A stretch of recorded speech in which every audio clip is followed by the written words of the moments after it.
morning. Welcome to Daybreak live on 8 News. I'm your host Nadia Jani and I'll be taking you through today's top stories. Here are the headlines. US is shut down Iranian drone flying towards its aircraft carrier. Russia launches its most powerful attack on Kyiv this year, battering energy facilities ahead of talks in Abu Dhabi.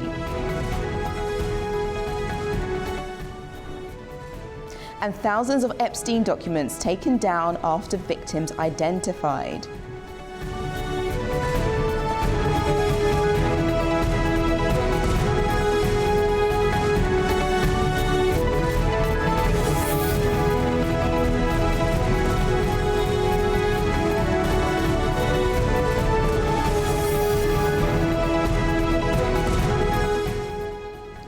First this morning, US President Donald Trump says the US is negotiating with Iran on a new nuclear deal. The confirmation comes after an Iranian drone was shot down near the Abraham Lincoln carrier and threats to a US-flagged tanker. It's ahead of Friday's talks, which will now be held in Oman and not Turkey, as first agreed. Here's more on that report. US President Donald Trump said that the United States is currently negotiating with Iran. The announcement came after Tehran requested that planned talks be held in Oman rather than Turkey. Are the negotiations from Iran? We're all over, but they are negotiating. They'd like to do something, and we'll see if something is going to be done. They had a chance to do something a while ago, and it didn't work out, and we did Midnight Hammer. I don't think they want that happening again, but they would like to negotiate. We are negotiating with them right now, yes. Mr. President, where will the meeting be? It seems like it's changing. I can't tell you that. Mr. President. There's more than one meeting. Yeah, please. Earlier on Tuesday, the US military said it shot down an Iranian Shahed 139 drone approaching the Abraham Lincoln aircraft carrier in the Arabian Sea. Navy Captain Tim Hawkins said the drone was destroyed by an F-35 fighter jet in self-defense, with no American personnel or equipment harmed. In a separate incident in the Strait of Hormuz, Iran's Revolutionary Guard harassed a US-flagged merchant vessel, but authorities say the situation was diffused with the escort of a US Navy ship. Meanwhile, US Special Envoy Steve Witkoff visited Israel to discuss nuclear talks with Iran and the next phase of the Gaza ceasefire plan ahead of Friday's planned meeting with Iranian Foreign Minister Abbas Araghchi. Saudi and Egyptian officials are also expected to attend. Trump linked the diplomatic efforts to the US military presence in the area, warning, "We have ships heading to Iran. If we can work something out, that would be great, and if we can't, probably bad things would happen." Iranian officials insist that sanctions relief must be part of any deal. Regional mediators, including Turkey, have urged de-escalation. Experts say Friday's talks could provide a crucial opportunity to ease tensions between Washington and Tehran. Now let's take a look at the stories shaping the day, and we head first to our top story on a news website, which is featuring what was shot down Iran. US agrees to Iranian demand to move nuclear talks from Turkey, now heading to Oman. So we know that this has just happened. On top of that, an Iranian drone was shot down as it aggressively approached an American aircraft vessel in the Arabian Sea on Tuesday. Now, Tehran has not commented on what this drone incident is as yet, but the US has said that the ship was approximately 500 miles from Iranian coast when the drone approached with nuclear intent. It comes as the US continues to build a military presence in the region, and the White House press secretary stated that US and Iran were still scheduled for talks later this week, and added that Trump remains committed to always pursuing diplomacy first, but added he always has a range of options on the table, and that also includes a military force.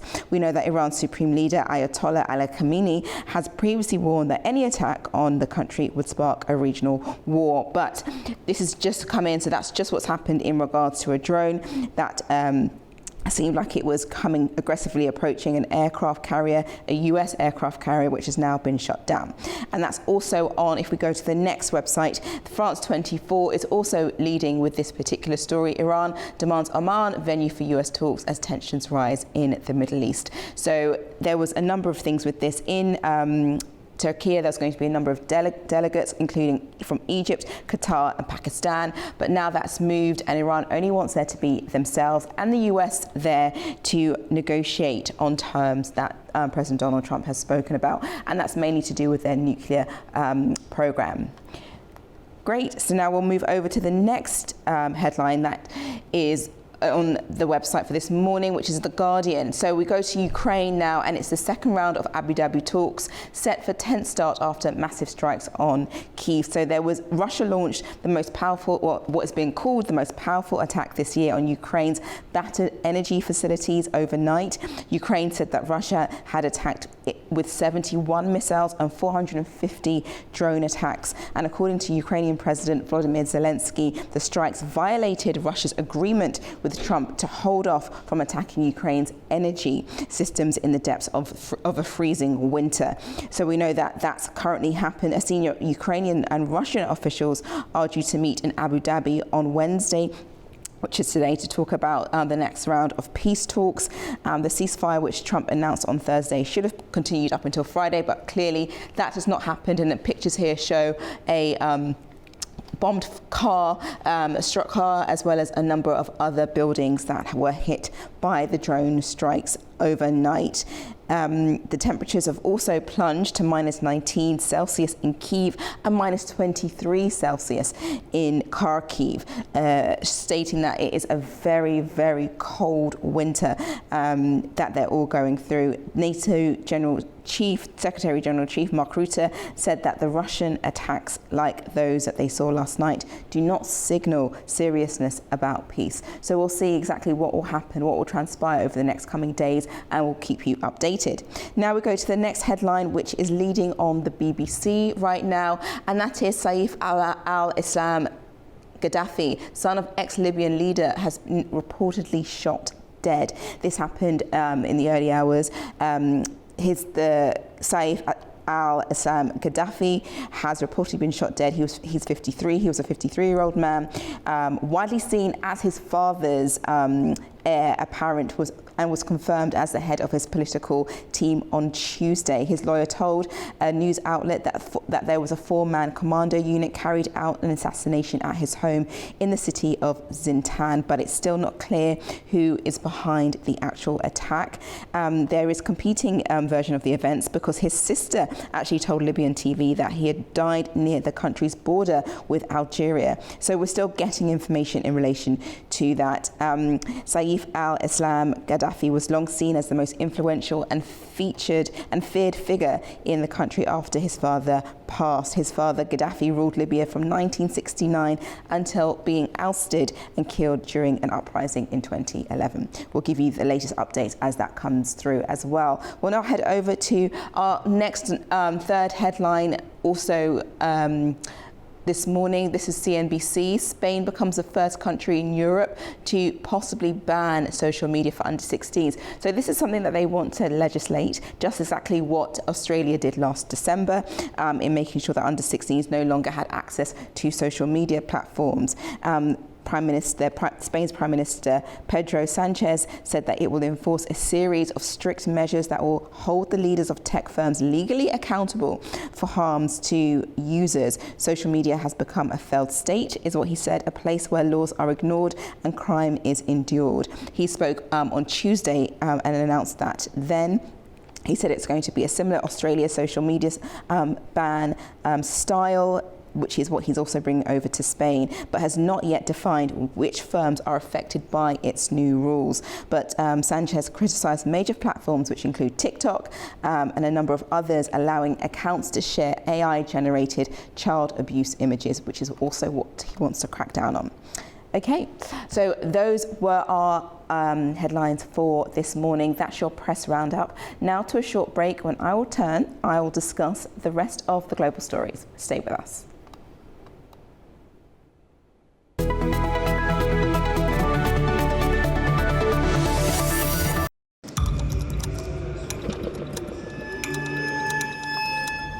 Inside Politics delves deeply into the heart of global issues shaping our world today.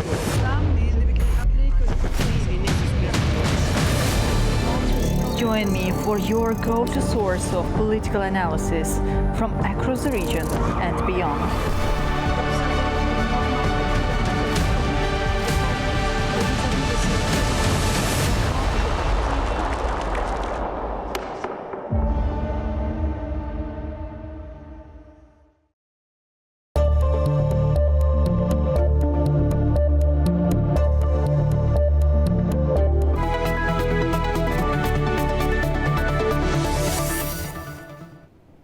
Welcome back. You're watching Daybreak. Now let's go through the rest of the global stories this morning.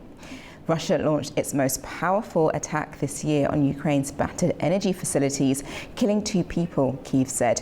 Ukraine's president said the strikes violated Russia's agreement with Trump to hold off from attacking its energy systems in the depths of freezing winter. Here's the report. At least 2 people have been killed as Russia launched its largest air attack of the year on Ukraine's energy infrastructure overnight, according to authorities. President Volodymyr Zelensky says there were a record number of ballistic missiles and drones that were fired. Power plants and critical infrastructure in Kyiv and several other regions were hit as temperatures fell to -20 degrees Celsius. Ukraine's largest private energy company, Daybreak, described the assault as the most powerful blow to the energy sector this year. More than 1,000 apartment buildings in the capital were left without heating, while a thermal power plant in the eastern city of Kharkiv was damaged beyond repair. There was no immediate comment from Moscow. President Zelensky accused Russia of choosing escalation over diplomacy, saying Moscow had used a brief pause in attacks to stockpile weapons and prepare for renewed strikes. The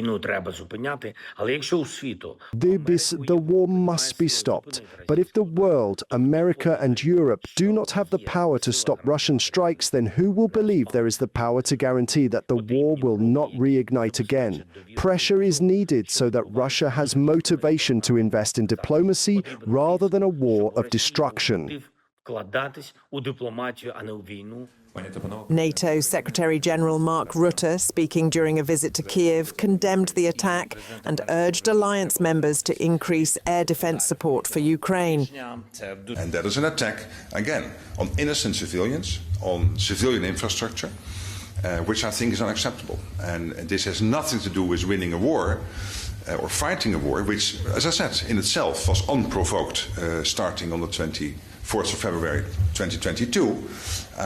But this is creating chaos. The attack comes days after a US-backed energy ceasefire expired and comes ahead of another round of US-coordinated talks between Ukrainian and Russian negotiators in Abu Dhabi later this week. Thousands of documents related to the late sex offender Jeffrey Epstein have been removed from the US Department of Justice's website. It's after victims and their lawyers warned that sensitive personal details had been made public. They said that the disclosure placed dozens of survivors at risk and was causing distress. The US Department of Justice says it's taken down all flagged documents after victims said their identities had been compromised in the release of the Epstein files. Thousands of documents have been removed from its website. Lawyers for the victims of the late sex offender Jeffrey Epstein said email addresses and nude images were included, which could allow some victims to be identified. They say it's disrupted the lives of nearly 100 survivors. In a statement, they described the disclosure as outrageous and said they should not be named, scrutinized, or re-traumatized. The Justice Department said it blames technical or human error and added that it is reviewing further requests and checking whether more documents need redaction. Asked about transparency, US President Donald Trump said some victims were unhappy with the released material and argued that the country should move on to other issues.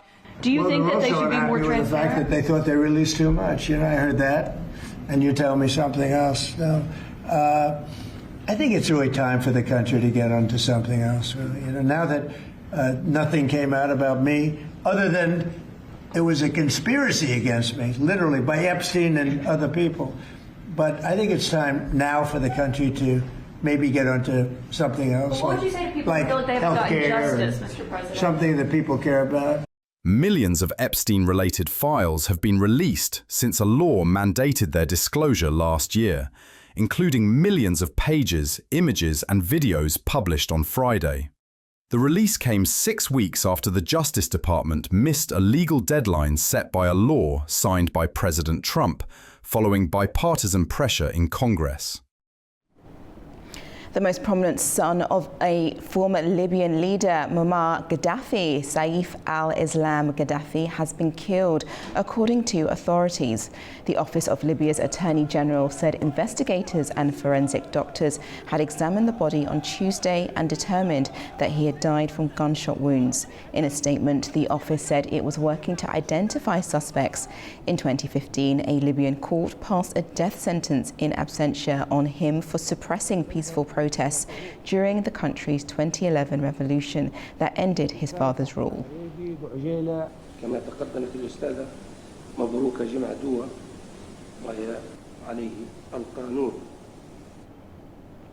Turning to India, and the high-profile deal signed between the United States and India last week has garnered a lot of support at home. Indian exporters and local residents welcomed the deal and say it will revive industries. Here's more. Following an announcement by US President Donald Trump of a trade deal with India, exporters in the country have welcomed the move, saying it could significantly boost Indian exports. Trump announced the agreement in a social media post after a call with Indian Prime Minister Narendra Modi, saying the United States will lower its reciprocal tariffs on India from 25% to 18%. India will also cut tariffs and non-tariff barriers on US goods. Exporters say the reduced tariffs are expected to revive the textile industry, for which the United States is the largest market. The trade deal will benefit the textile sector, especially the garment industry. The US is the biggest market for curtains, bed sheets and other special fabrics, and consumers in the US were also hoping that products from India would reach their country. The chain that was broken will now be restored, and in the coming days, trade ties with the US will improve. Today, with the reduction of tariffs, our industry will benefit directly. We hope tariffs are reduced to 0%. Our export share with America used to be 35% out of the total exports. So, with the reduction in tariffs to 18%, our exports that were stalled will resume again. Trump said India had also agreed to stop buying Russian oil and switch to the United States as a supplier, with Venezuela potentially joining the supply chain. The US president said the move would help bring an end to Russia's war in Ukraine. Residents in India described the trade agreement as a win for both countries and said they hoped tariffs would be cut further. I would like to congratulate Modi because industries were completely unstable and there was no work because of tariffs. With the US and Trump reducing tariffs to 18%, and with Modi's efforts, in the coming days it could be reduced to 8% or even less. This is a good move for both countries, and with the trade agreement that has been signed, it will increase imports and exports, and it will be beneficial for the citizens as well. It's a win-win for both countries.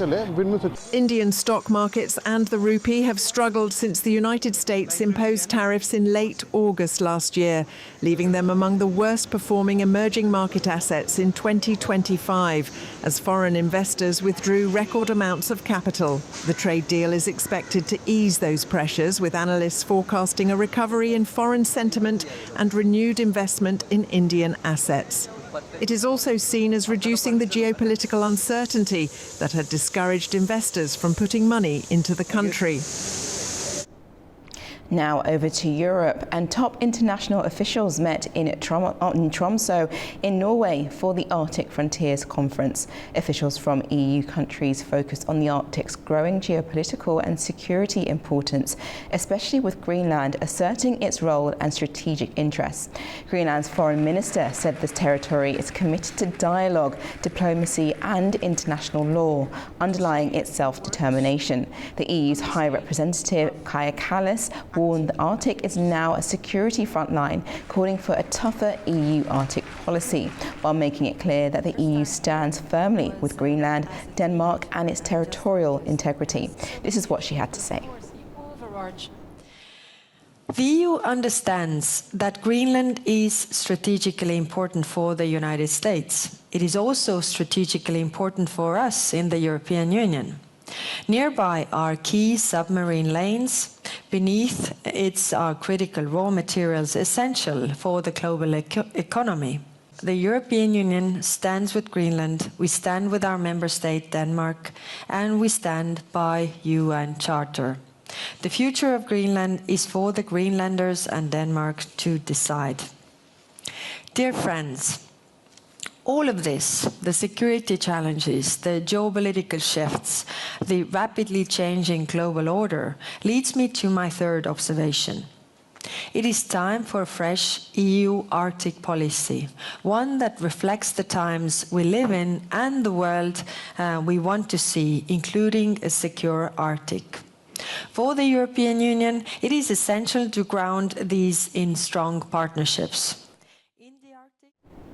President Donald Trump has announced the creation of a U.S. strategic reserve of critical minerals, backed by billions of dollars in government and private funding. The move is aimed at protecting American industries from supply disruptions and reducing reliance on China.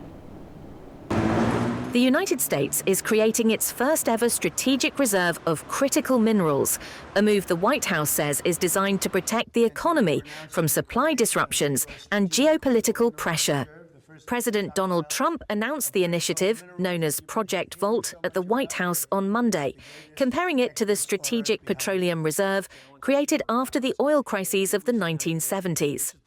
Just as we have long had a strategic petroleum reserve and a stockpile of critical minerals for national defense, we're now creating this reserve for American industry, so we don't have any problems. This historic initiative will combine $10 billion in export-import bank financing with $2 billion in private sector financing, and we even expect the American taxpayer to make a profit from the interest on the loan used to start the Project Vault.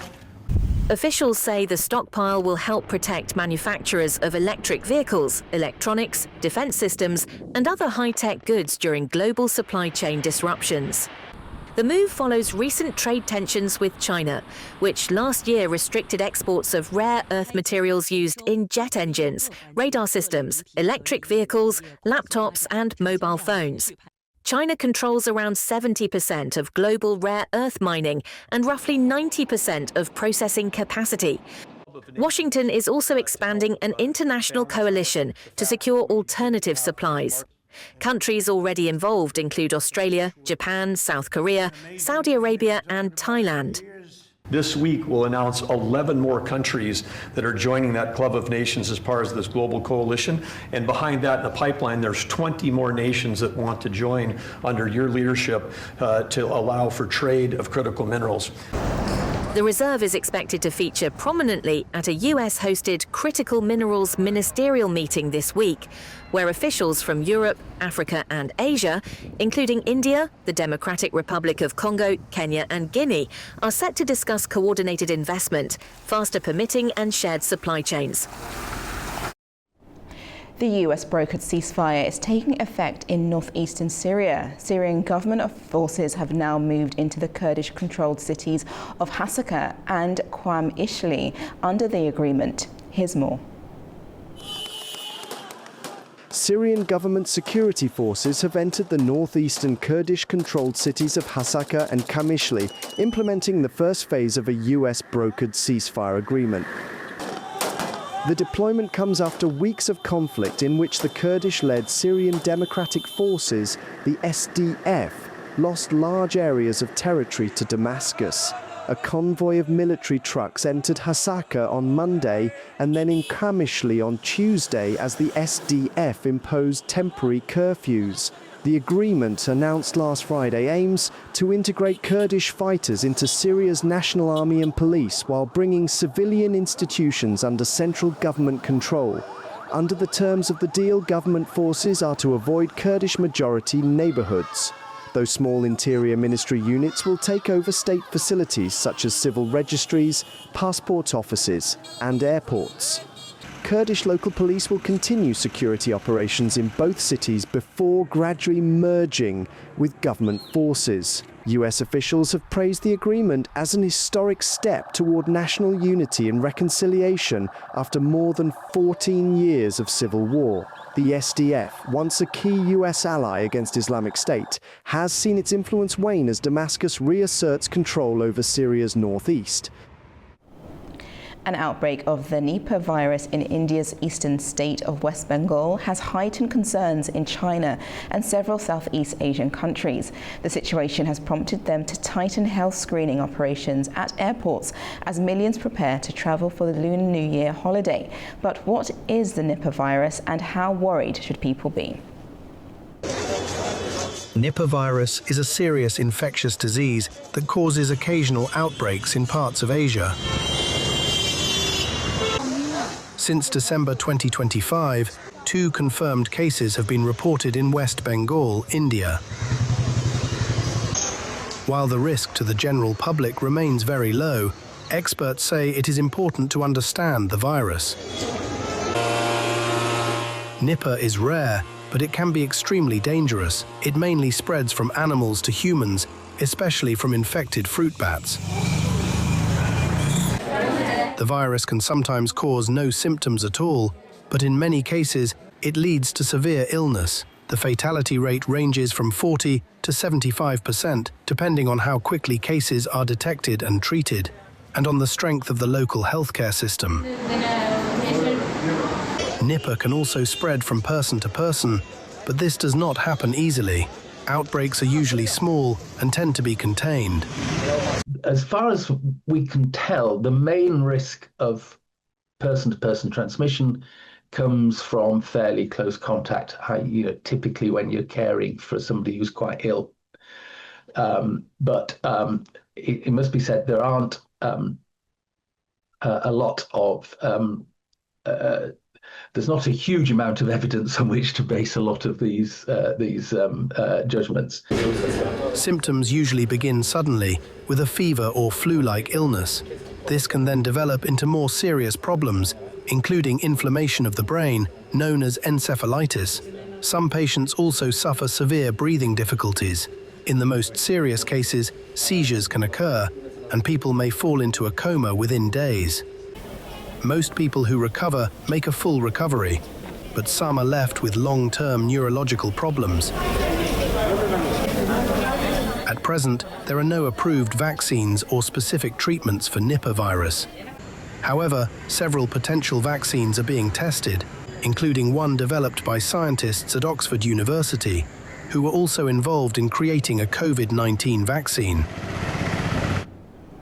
Staying on this subject, the World Health Organization has described Nipah in its top 10 priority diseases, along with the pathogens like COVID-19 and Zika virus, because of its potential to trigger an epidemic. Joining me now to discuss this further is Parvana Valieva, a member of the Parliament of Azerbaijan. Welcome this morning. Thank you for having me, dear Nadia. So my first question about this is, what has driven this particular outbreak, and could it spread further afield? What are the other neighbouring countries doing? Extremely rapidly changing world, no country can be secure if others vulnerable. And there are some security issues for the countries, threatened countries that has now no borders. That's one of them is health security, public health issues like Nipah virus, viruses, bacteria, overall epidemics, pandemics, now no borders. And can easily transmit as faster as we imagine. We have lessons learned from COVID-19 pandemic that we saw that how a virus can disrupt economies, destabilize societies, reshape geopolitics, even redefine national security faster than any conflict. So here multilateralism is very important in tackling with epidemics, because as we said, viruses can't spread easily, and no one nation can save their health systems alone. Everyone should do something, everyone can play a role, and in this case, again, global health diplomacy is very important, and financing for global health is very important. But unfortunately, today, in many donor countries, global health financing stopped, and this created a constrained budgetary environment for health systems. And if this tendency continues, we have some reports, for example, 2025 OECD report warned that if this tendency continues, I mean these trends under investments in health, it will significantly trigger also economic growth. It's very interlinked with economic growth. As you are healthy, you do your job, you go your work, and you support, you have some contributions to economy. But if these trends continue, this will weaker pandemic preparedness, then delayed outbreak detection, more preventable deaths, because there are diseases kind of HIV/AIDS, malaria, Zika virus, TB, and etc. They have available vaccines, treatment, but they are not accessible in every part of the world. Accessibility is very important. Unfortunately, we lose the people because of global health financing constraints today. So in that sense, do you think that this outbreak could be a sign of things to come? Now that the US has pulled out of the World Health Organization, do you think that there are wider implications to that? I think yes, because investments in health is very important. Some countries, for example, low and middle income countries, they are extremely dependent on external donor support. And it means that if external donor supports stopped, then their health programs stopped, challenges their programs, as well as provision of life-saving drugs, medicines for the people. It means that we will have more deaths, and this will, I would say, just trigger also economic growth. And I guess with that, is the WHO still fit for purpose? And what I mean by that is that it was formed in 1948, just after the Second World War, to focus on global health. But since its formation, it's had a number of failures, some heavy criticism over its response to the outbreak of Ebola in 2014, and no longer committing to eradicating the malaria virus either. Do you think it's still fit for purpose? I think World Health Organization, also UN, have their own history, norms and standards. They have science guidelines. Also, they have some advocacy to the countries take commitments, and they take some targets, and then they work to achieve these goals, these targets. I think the UN is there for more than 80 years. They have best practices. They have quite qualified experts that also they developed guidelines to fight against diseases, fight against outbreak. So this is worth to use their core principles. For example, in our country now we are accelerating, improving primary healthcare system. We have some a concept that is strengthened concept, and this is also based on core principles of primary healthcare of World Health Organization, and then we adopt it to country level. We do not duplicate it, but we adopt their guidelines, and that's why WHO has a lot of regions, They have experts that know the countries, know the regions, and there is no other in international frameworks organization that can be alternative to this multilateralism.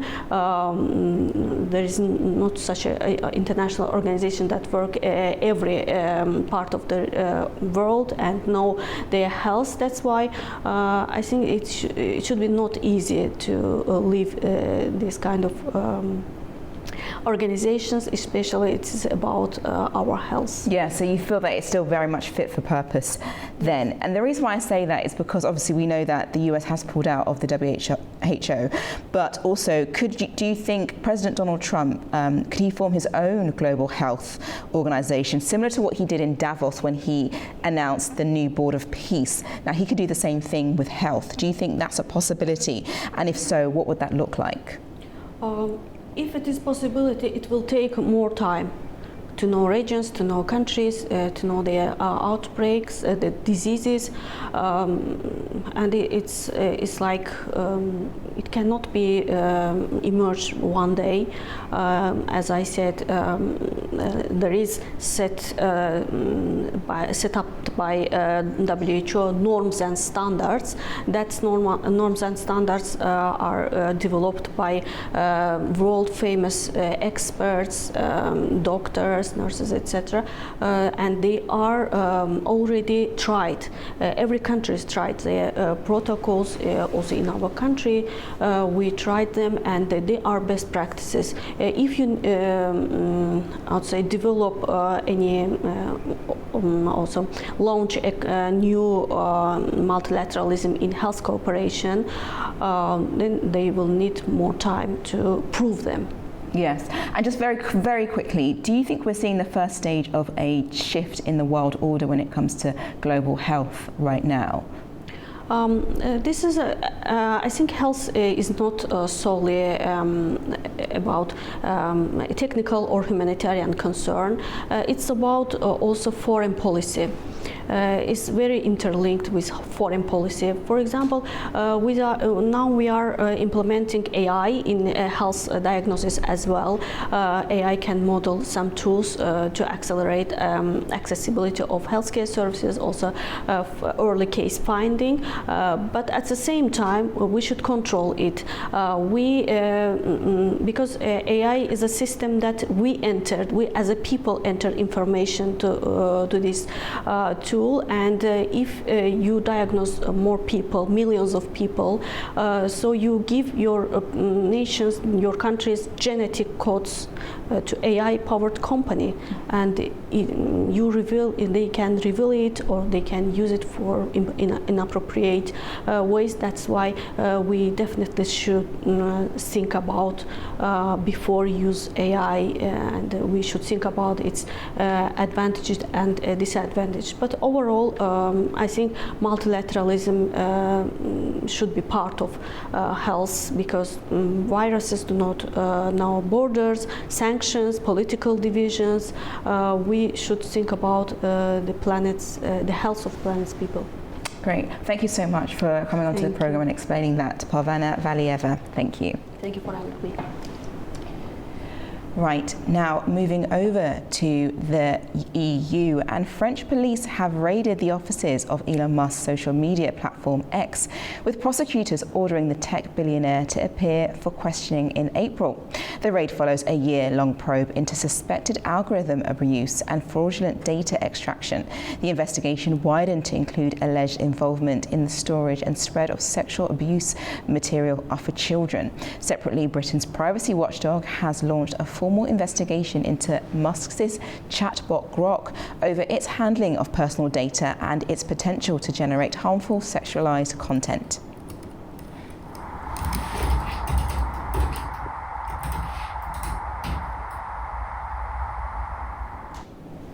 Staying on the richest man in the world, Elon Musk's SpaceX is taking over his artificial intelligence startup, XAI, uniting his space and AI ambitions in a single company. The merger values the combined business at around $1.25 trillion, making it the world's most valuable private company. Musk said the move aims to accelerate innovation and help meet the growing energy demands of artificial intelligence, including plans for space-based data centers powered by solar energy. What's really kind of hard to grasp. Spain is set to ban social media for children under 16 to protect them from harmful content. Prime Minister Pedro Sanchez says platforms will face strict age verification and executives will be held accountable. It follows on from Australia's social media ban last year, becoming the first country to legislate it. Here's more on that report. Spain will ban children under 16 from using social media. Prime Minister Pedro Sanchez announced Tuesday at the World Government Summit in Dubai. Platforms will be required to implement strict age verification to enforce the new rule. My government will work with our public prosecutor to investigate and pursue the infringement committed by Grok, TikTok, and Instagram. We will have zero tolerance on this matter, and we will defend our digital sovereignty against any form of foreign coercion. The government will also introduce a bill next week to hold social media executives accountable for illegal content and algorithmic manipulation. The move follows Australia's world-first ban last December and comes as other European countries, including France and Britain, consider similar restrictions. Madrid residents welcomed the decision. I think it's fine, yes. It's a good measure to encourage children to play with each other and not be on their mobile phones in parks, which I think is terrible, to be honest. I think it's fine because, at the end of the day, social media should always be used in a recommended way, under the supervision of an adult. And I think that certain restrictions can always be a good thing, as we can see that most minors are using it incorrectly. Spain has also joined forces with 5 other European nations to coordinate stricter regulation of digital platforms, aiming to curb online harm and create safer environments for young users. Over to a quick break now. Please stay with us.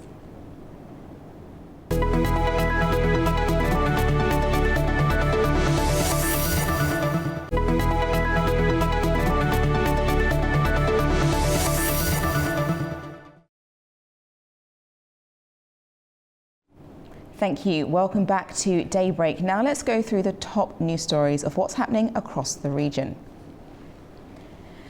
A meeting between Azerbaijani President Ilham Aliyev and Armenia Prime Minister Nikol Pashinyan is currently underway in Abu Dhabi, both sides represented by extended delegations. Later today, the two leaders are expected to attend a ceremony where they will receive the Zayed Award for Human Fraternity 2026 for their historic step toward reconciliation in the South Caucasus.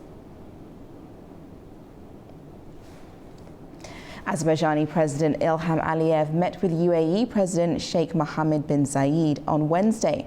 In a statement, the two presidents expressed confidence in their ongoing relationship and a possibility of twinning relations between Baku and Abu Dhabi. Our correspondent Andy Miok reports. Hello from Abu Dhabi, where a week of intense diplomacy is underway. Starting Monday, Azerbaijan's President Ilham Aliyev is on a working visit to the United Arab Emirates, where he met President Sheikh Mohammed bin Zayed Al Nahyan. A few documents were signed, including a letter of intent on defense cooperation.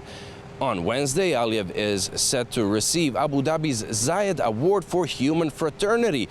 Now, this year's awards are set to honor the Azerbaijan-Armenia peace process, Afghan girls' education advocate Zarqa Yaftali, and Palestinian humanitarian organization Tawoon.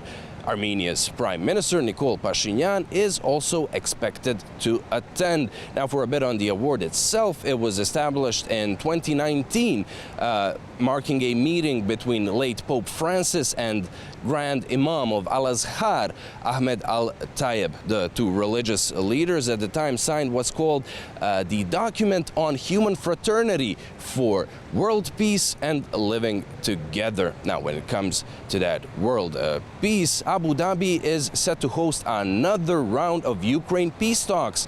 Following trilateral Ukraine-US-Russia talks held here in January, both Kiev and Moscow confirmed that another round will take place in the UAE capital on Wednesday and Thursday. The talks are expected to focus on control of Ukraine's Donbas region and a possible energy ceasefire. From Abu Dhabi for A News, Andy Mioch. Staying on this topic, presidents of Azerbaijan and the United Arab Emirates observed a joint military exercise over in Abu Dhabi. The operational tactical drills involved troops from both countries. The exercise was conducted across urban, mountainous and maritime environments. Officials say the drills aim to strengthen operational readiness, enhance counter-terrorism capabilities and deepen military cooperation between Azerbaijan and the UAE.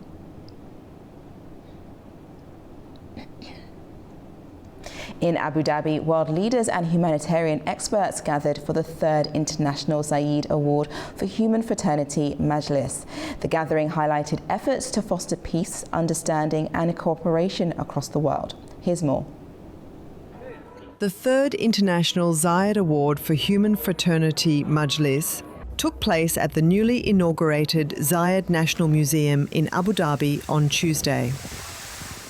The gathering brought together world leaders, peace builders and humanitarian experts to discuss global challenges and promote coexistence, compassion and solidarity. For the first time, the Majlis was hosted at the Zayed National Museum, a landmark celebrating the life and legacy of the UAE's founding father, the late Sheikh Zayed bin Sultan Al Nahyan. Before the panel sessions, Saida Mirziyoyeva, head of the administration of the President of Uzbekistan and member of the Zayed Award Judging Committee, opened the event with remarks on behalf of this year's panel of judges. The first panel, titled Female Leadership at the Heart of Human Fraternity, highlighted the role of women in strengthening social cohesion and humanitarian values. Vice President of the Haydar Aliyev Foundation, Leyla Aliyeva, was among the panellists.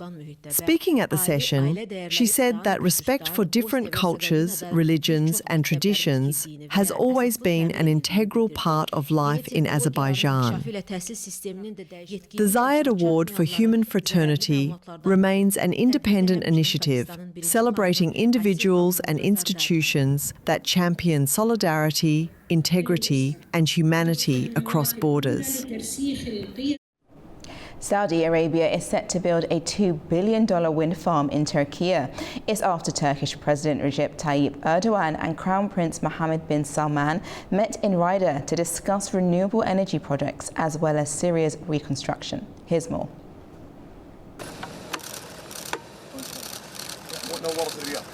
Turkey and Saudi Arabia have signed an investment agreement worth around $2 billion covering solar and wind energy projects in Turkey.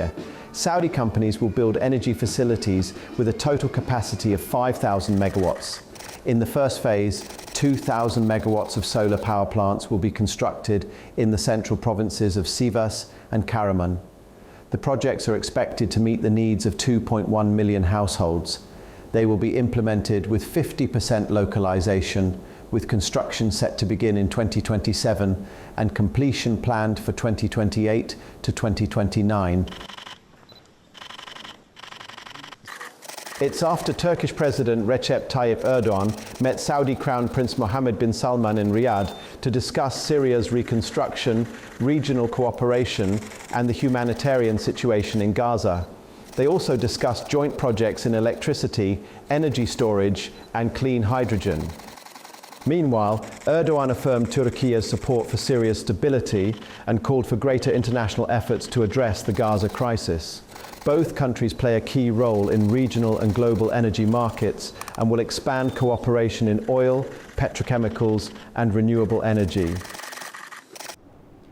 Now to Afghanistan, who has launched its first nationwide polio vaccination campaign of the year, aiming to protect millions of young children from the virus.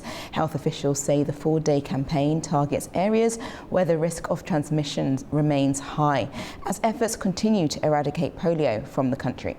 Our correspondent Tamim Bahis has the details from Kabul. The Ministry of Public Health says Afghanistan's first polio vaccination campaign of 2026 began on Monday, with health workers aiming to vaccinate more than 7.3 million children under the age of 5. According to the ministry, the 4-day campaign is being carried out across 18 provinces, with vaccination teams going door to door to administer polio drops. Officials say the campaign is a key part of ongoing efforts to eliminate the virus, which continues to circulate in the region. The ministry spokesperson has urged tribal elders, religious scholars and parents to cooperate fully with vaccination teams to ensure children are reached. He said public support is essential for the success of the campaign. So far, no polio cases have been recorded in Afghanistan this year. However, health officials confirm that 9 cases were reported in 2025, highlighting the continued risk of the disease. Authorities say sustained vaccination campaigns remain critical to preventing new cases and protecting children. Health officials say they hope improved cooperation in the coming days will help ensure the campaign reaches every child at risk.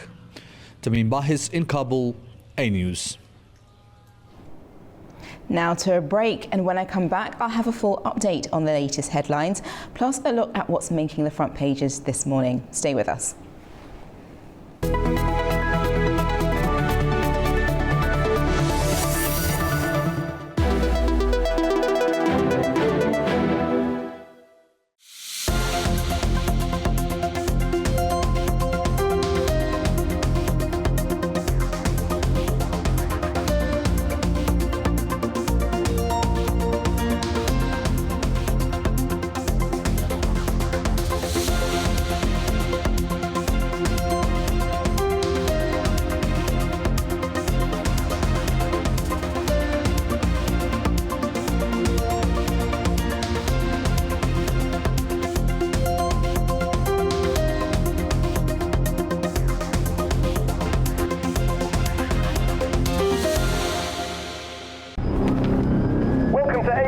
Unfiltered news and analysis from the region and beyond. From Washington to Beijing, Tehran to Kabul, to Tbilisi to Tashkent. Hello, I'm Jay. Challenges. Today is the third. We're with you 24/7, taking you live to the front lines of the day's biggest stories. Welcome to Gabala. One important note to fix. I'm here. Azerbaijan and Armenia. Hello, we are reporting on the 8th of November.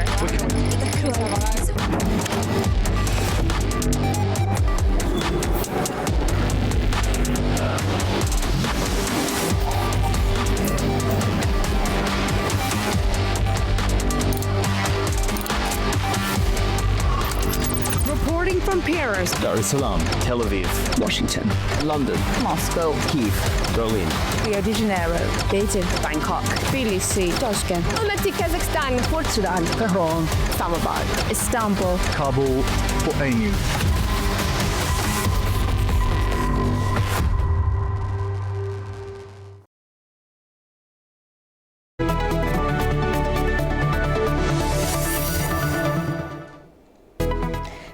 Good morning. If you've just tuned in, it is Daybreak and I'm Nadia Jani taking you through the rest of the top stories for the day. Let's take the headlines.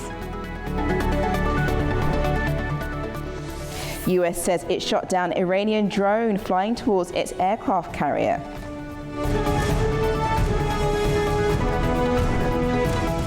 Russia launches its most powerful attack on Kyiv this year, battering energy facilities ahead of talks in Abu Dhabi.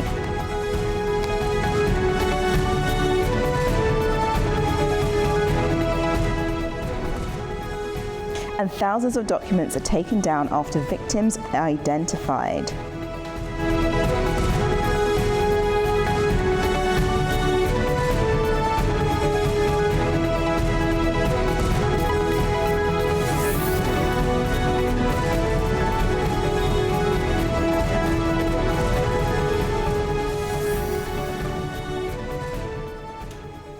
Now, let's take a look at the stories shaping across the globe. And we head first to Al Jazeera website and the news of Gaddafi's son, Saif al-Islam Gaddafi. The man once seen as Libya's next leader has been shot dead. That's according to local authorities, stating that we know that he was widely seen as his father's heir apparent and was confirmed by the head of his political team on Tuesday. His lawyer told a news outlet that a four-man commando unit carried out an assassination at his home in Zintan, and it's not exactly clear who was behind the attack. However, there are some competing versions of the event because his sister told a Libyan TV broadcaster that he died near the country's border with Algeria. As more information comes up, I'll provide you with that. But Saif al-Islam Gaddafi was long seen as the most influential and feared figure in the country after his father, Gaddafi, who ruled Libya from 1969 until being ousted and killed during an uprising in 2011. We now go to our next story, which is leading on DW. The headline there is migrant boat collides with Greek Coast Guard vessel, 15 dead. So what was happening, this happened towards late yesterday. 14 migrants dead after a speedboat carrying them collided with Hellenic Coast Guard vessel off the coast of the island on Tuesday. Greek authorities said the speedboat was making dangerous maneuvers and that a pursuit was underway. 24 people were rescued in total, but some of whom were seriously injured and others are reportedly still missing. Greek state broadcaster, the ERT, said the injured included 7 children, a pregnant woman and 2 Coast Guard officers as well. The Coast Guard has not yet clarified the exact circumstances around the collision, so an investigation is being done into that as well. We now head over to France 24, and the headline there states are talking about Iran and Iran Le Monde, we now head over to Le Monde newspaper stating that US jet downs Iran drone, but talks still on course. So an Iranian drone was shot down as it was aggressively approached an American aircraft carrier in the Arabian Sea on Tuesday. Reports say the ship was approximately 500 miles from the Iranian coast when the drone approached it with unclear intent. This comes after the US continues to build up its military presence in the region as tensions between both countries remain quite high. The White House press secretary did speak out about this and said that talks with Iran are still scheduled for later on this week with the US envoy. Trump says that she added that Trump remains committed to always pursuing diplomacy first, but also mentioned that he has always a range of options on the table, and that includes the use of military force. The Iran's supreme leader, Ayatollah Ali Khamenei, has previously warned that any attack on the country would spark a regional war. But Tehran has not commented on the recent drone downing that happened on Tuesday night. Some US outlets have also reported that the meeting that was due to take place in Turkey has now moved to Oman based on Iran's request, stating that they'll prefer it there. They were also scheduled to have other delegates from Egypt, as well as Qatar and Pakistan, who also might be in attendance. Right, those were the main headlines coming from across the globe. We'll now take a look in further detail into the top story with Iran and US President Donald Trump saying it is in negotiation with Iran over a nuclear deal, and that's ahead of Friday talks that are being held in Oman as first agreed. Here's the report. US President Donald Trump said that the United States is currently negotiating with Iran. The announcement came after Tehran requested that planned talks be held in Oman rather than Turkey. Are they negotiations from Iran? Roll over, but they are negotiating. They'd like to do something, and we'll see if something is going to be done. They had a chance to do something a while ago and it didn't work out, and we did Midnight Hammer. I don't think they want that happening again, but they would like to negotiate. We are negotiating with them right now, yes. Mr. President, where will the meeting be? It seems like it's changing. I can't tell you that. Mr. President, there's more than one meeting. Yeah, please. Earlier on Tuesday, the US military said it shot down an Iranian Shahed 139 drone approaching the Abraham Lincoln aircraft carrier in the Arabian Sea. Navy Captain Tim Hawkins said the drone was destroyed by an F-35 fighter jet in self-defense, with no American personnel or equipment harmed. In a separate incident in the Strait of Hormuz, Iran's Revolutionary Guard harassed a US-flagged merchant vessel, but authorities say the situation was diffused with the escort of a US Navy ship. Meanwhile, US Special Envoy Steve Witkoff visited Israel to discuss nuclear talks with Iran and the next phase of the Gaza ceasefire plan ahead of Friday's planned meeting with Iranian Foreign Minister Abbas Araghchi. Saudi and Egyptian officials are also expected to attend. Trump linked the diplomatic efforts to the US military presence in the area, warning, "We have ships heading to Iran. If we can work something out, that would be great, and if we can't, probably bad things would happen." Iranian officials insist that sanctions relief must be part of any deal. Regional mediators, including Turkey, have urged de-escalation. Experts say Friday's talks could provide a crucial opportunity to ease tensions between Washington and Tehran. Russia launched its most powerful attack this year on Ukraine's battered energy facilities, killing 2 people, Kyiv said. Ukraine's president said the strikes violated Russia's agreement with Trump to hold off from attacking its energy systems in the depths of a freezing winter. Here's the report. At least 2 people have been killed as Russia launched its largest air attack of the year on Ukraine's energy infrastructure overnight, according to authorities. President Volodymyr Zelensky says there were a record number of ballistic missiles and drones that were fired. Power plants and critical infrastructure in Kyiv and several other regions were hit as temperatures fell to -20 degrees Celsius. Ukraine's largest private energy company, D-Tech, described the assault as the most powerful blow to the energy sector this year. More than 1,000 apartment buildings in the capital were left without heating, while a thermal power plant in the eastern city of Kharkiv was damaged beyond repair. There was no immediate comment from Moscow. President Zelensky accused Russia of choosing escalation over diplomacy, saying Moscow had used a brief pause in attacks to stockpile weapons and prepare for renewed strikes. The war must be stopped. But if the world, America and Europe do not have the power to stop Russian strikes, then who will believe there is the power to guarantee that the war will not reignite again? Pressure is needed so that Russia has motivation to invest in diplomacy rather than a war of destruction. NATO Secretary-General Mark Rutte, speaking during a visit to Kyiv, condemned the attack and urged alliance members to increase air defense support for Ukraine. And that is an attack, again, on innocent civilians, on civilian infrastructure, which I think is unacceptable. And this has nothing to do with winning a war or fighting a war, which, as I said, in itself was unprovoked, starting on the 24th of February 2022. But this is creating chaos.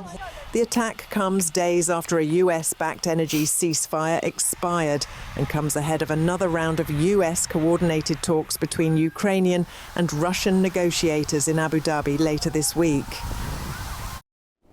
Thousands of documents related to the late sex offender Jeffrey Epstein have been removed from the US Department of Justice's website.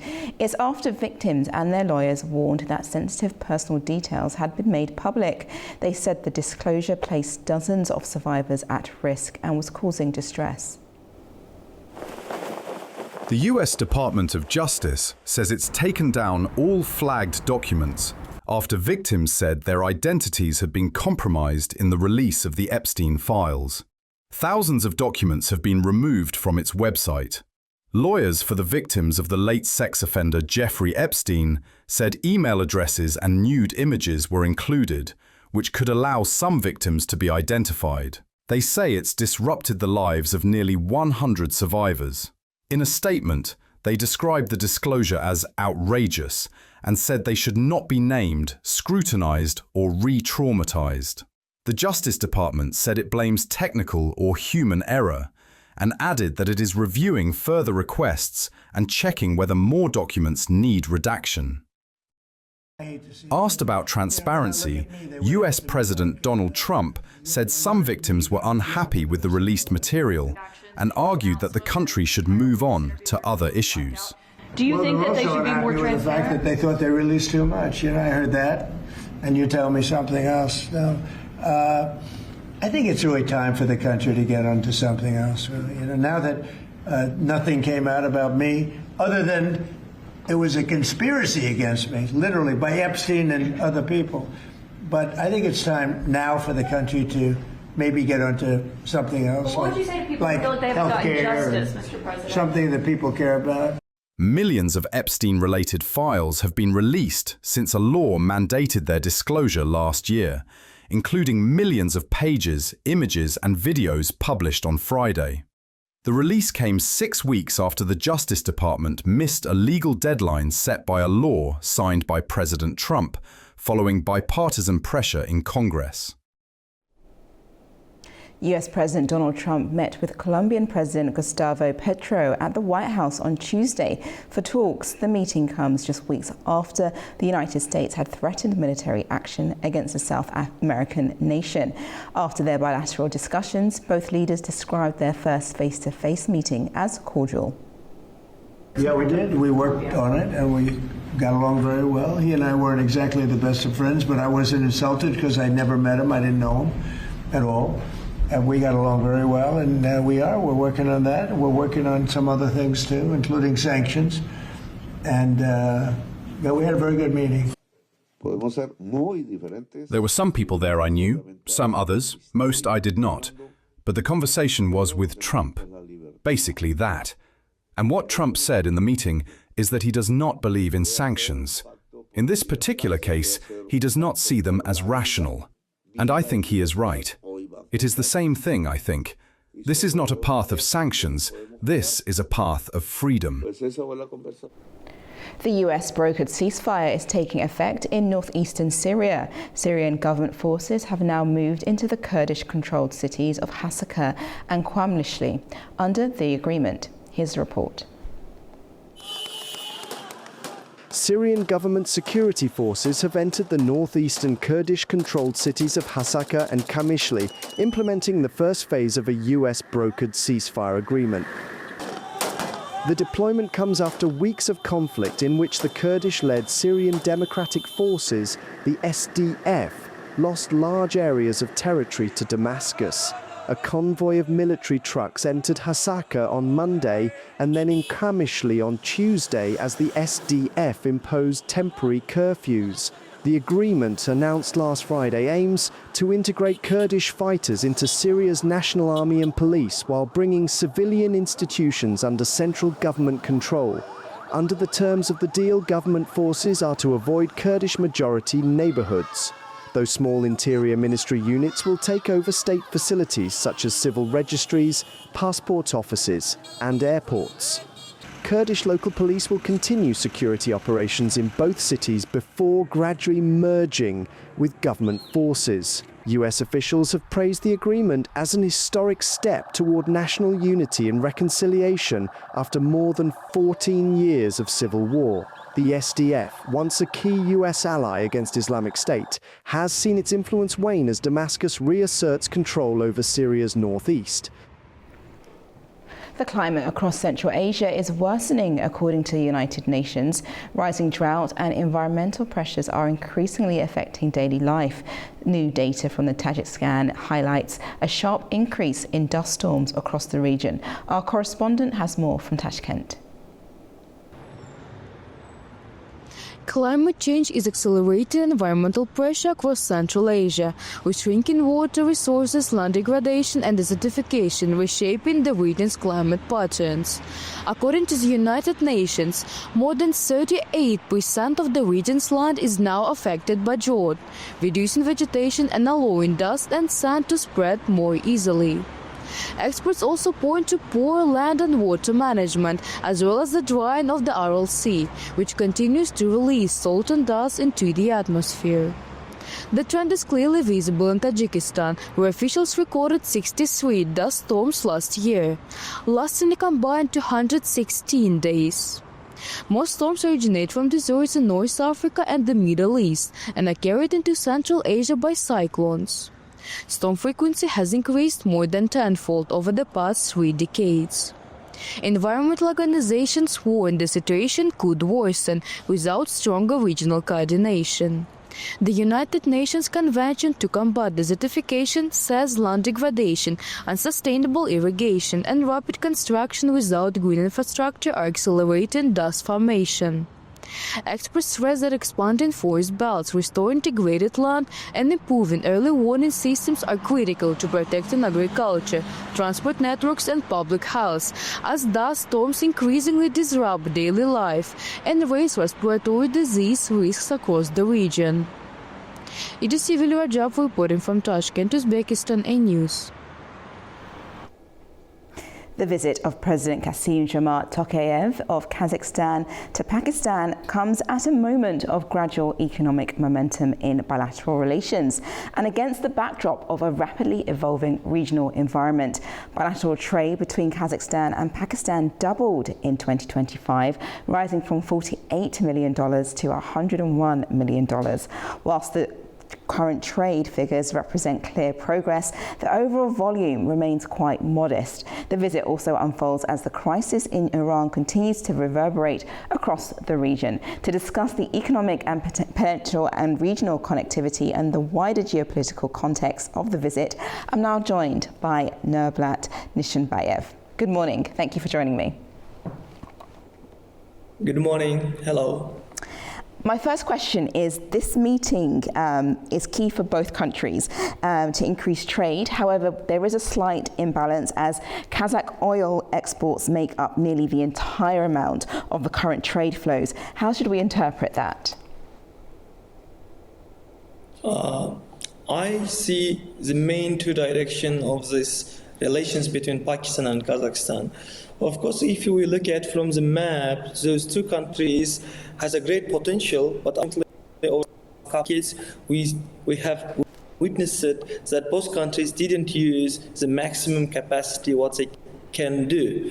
For now, in terms of roads, in terms of exporting, Pakistan and Kazakhstan are trying to see new chances, new opportunities in this regard. So for Kazakhstan, as a landlocked nation in Central Asia, Pakistan is very important to reach to the Indian Ocean. So the same applies for Pakistan. By Kazakhstan, they may reach to Russia, to Europe. So this relation at the modern moment gives some political momentum to create trustworthiness for the future between Kazakhstan and Pakistan. So how might trade between the two countries increase further then, if that is the goal that each country wants to participate in? Kazakhstan and Pakistan doesn't share common borders, but we have between Kazakhstan and Uzbekistan lots of kilometers, but as well as some factors which doesn't depend on both sides. For example, the case of Taliban regime Afghanistan. So the security and the infrastructure in Afghanistan as well as in Turkmenistan impact relations Kazakhstan and Pakistan relations. Regardless, in recent changes, in the last 2 years, we were able to double the amount of mutual trade, but I think the future upcomings depends on the security and the infrastructure between the Central Asia and Afghanistan plus Pakistan, because now we are living in the age of uncertainty. Every month, every year, all the part of the world are facing some challenges.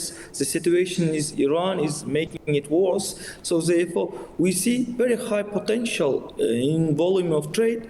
But again, the problem is here infrastructure and the logistics and the trade routes. But anyway, it will be the new direction, not only Kazakhstan, but the whole Central Asian nations to reach Indian Ocean by the land of Pakistan. Yes, you mentioned a number of several obstacles in relation to trade between the two countries, as well as instability with Afghanistan and Iran. Is there any highlight as to how these challenges might be overcome between the two countries, whether or not from Pakistan or Kazakhstan's side? Is there any trade routes that they can take that is a bit more, provides a bit more safety and a bit more clarification in regards to the trade going back and forth? Sure, I see Pakistan and Kazakhstan has some common vision on several issues, for example, in AIs and many other fields, but we also share the common place at institutional level. Last year, Pakistan to the Shanghai Cooperation Organization, so therefore, at the institutional level as well as at the bilateral level, Kazakhstan and Pakistan are trying to build mutual relations in all the spheres. In particular, I would like to mention here the role of the agriculture, the role of the AIs, the role of the pharmaceutical products. So those fields are rising on the bilateral relations. Also, it's the first state visit of the president of Kassym-Jomart Tokayev to Pakistan since he came to the power. So what does it mean? It means that Pakistan's geopolitical importance as a state who has a nuclear weapon, as a state who has over 200 million population with a great potential, it means those states now reviving and it's opening up to the north for the Kazakhstan. So therefore, regardless having obstacles, I see a great potential, as well as the most important point is here is at the leadership level, how the leaders, how the decision makers see the opportunity, how to bring other participants to solve those issues and to create a common platform for negotiation as well as for creating for trade and other logistical aspects. Because like you mentioned, Kazakhstan historically we are the roads and the logistics and the pipelines were northward. Mostly since the collapse of the USSR, since the independence, Central Asian countries, including Kazakhstan, we mostly had paid very limited attention to the southern borders, to the southern direction of our relations. So this time, once the Afghanistan situation is getting normalized and Pakistan is creating structural relations with the neighbor countries, I think it's the time to pay enough attention to the southern road. Great. Well, thank you so much, Mr. Nishanbayev, for that information there. That's been very insightful. Thank you so much. You're watching Daybreak on A News. Stay with us after this short break.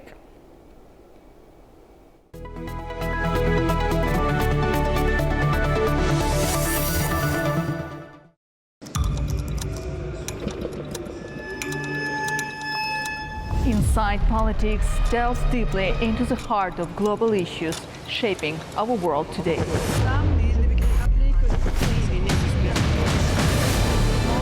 Join me for your go-to source of political analysis from across the region and beyond.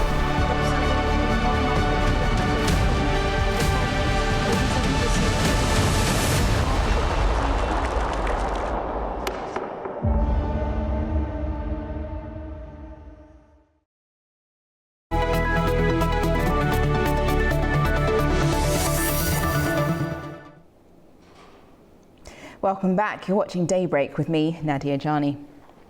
Now, over to Europe, and NATO Secretary General Mark Rutte met with NATO representatives in Kyiv and alongside Ukraine President Volodymyr Zelensky.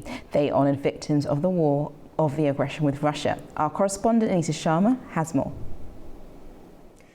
Welcome to This Day in Europe and a high-profile visit to Kyiv by NATO's Secretary General. Mark Rutte met with NATO representatives stationed in Kyiv, then traveled to Maidan Square, where alongside President Zelensky, a candle was lit to honor victims of Russia's war of aggression. Rutte highlighted some of NATO initiatives sustaining Ukraine's war effort, including the Prioritized Ukraine Requirements List, or PEARL. Since last summer, it supplied about 75% of Ukraine's Patriot missiles and 90% of missiles used in other air defense systems. Standing in front of a civilian heating plant, Rutte posted a video on X describing how the plant was hit by 5 Russian missiles to, quote, create chaos and fear in ordinary citizens living in Ukraine. I'm standing here in Kiev. I just arrived this morning with a small NATO delegation. We had good meetings with the President Zelensky. I was in the Rada, the parliament here. We'll have more meetings later today. But this is a heating plant, heating 1,100 of these big Kiev apartment blocks. Up to 500,000 people living there. And this plant was hit last night by 5 Russian missiles without any use in terms of military aids. It's only to create chaos and fear in ordinary citizens living in Ukraine and destroying civilian infrastructure. Again, without any military impact at all. So just to create that fear and that chaos. But the Ukrainian people will not be broken. I'm also here to, again, make clear to the Ukrainian people that NATO stands with Ukraine. We are helping, of course, in getting the training done and all the military stuff delivered to Ukraine. Ukraine needs to stay in the fight.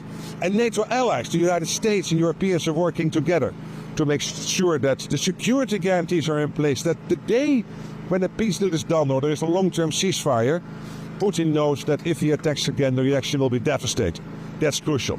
And the Ukrainians want that peace deal as soon as possible, but it has to be honorable, recognizing, of course, their sovereign rights going forward. So, again, working hard to achieve that. My respect for the Ukrainian people, and NATO stands with Ukraine now and in the future.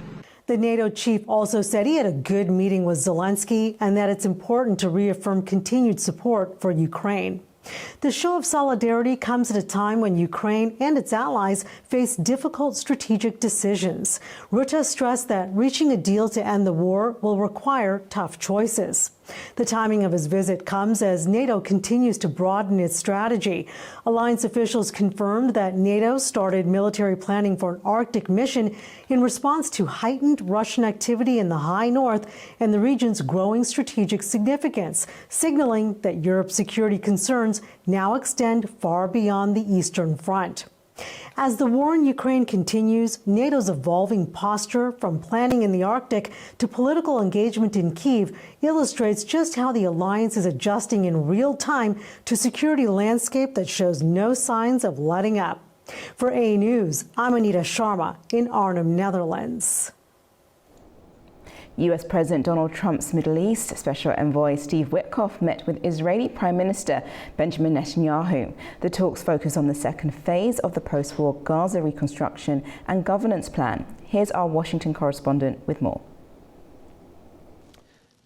President Trump's envoy for the Middle East, Steve Witkoff, met with Israeli Prime Minister Benjamin Netanyahu on Tuesday amid rising tensions with Iran, and as the Trump administration moves forward its Phase 2 plan for the rebuilding and governance of post-war Gaza.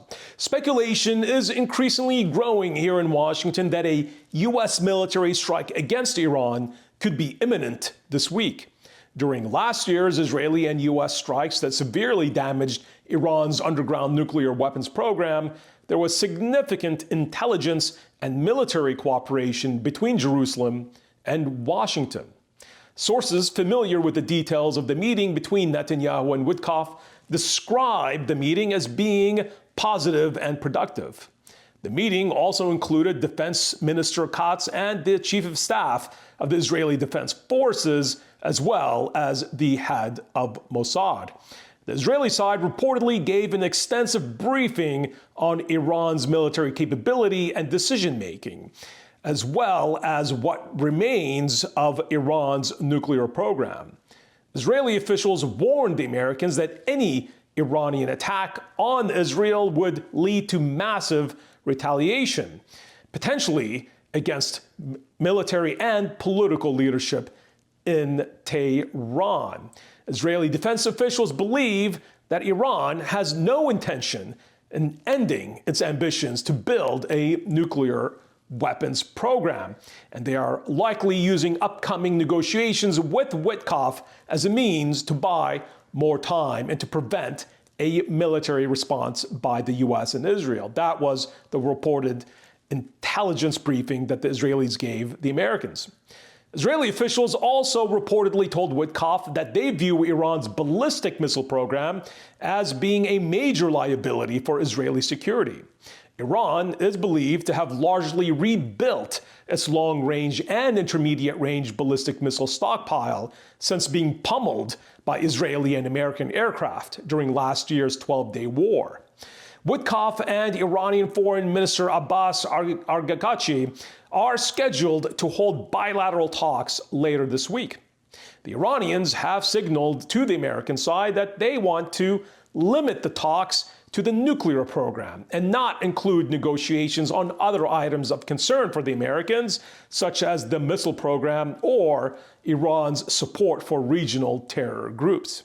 In the meantime, the massive buildup of American military hardware in the Arabian Gulf suggests that a massive strike targeting Iran could very well become a reality, if so ordered by President Trump. President Trump was reportedly close to ordering strikes weeks ago against Iran following the mass killings of anti-government protesters, but he held back to allow more room for talks. Witkoff's meeting with Iranian officials later this week could very well prove to be the last chance to avoid a war that will likely also include Israel. Amube Shabander, A News, Washington. A News Investigations presents a deep dive into how wealth and influence are transformed into political power beyond official institutions. The Oligarch's Design examines the case of Ruben Vardanyan using international reporting and expert insight to map the hidden networks connecting finance and geopolitics. Ruben Vardanyan. Mr. Vardanyan, thank you for being with us.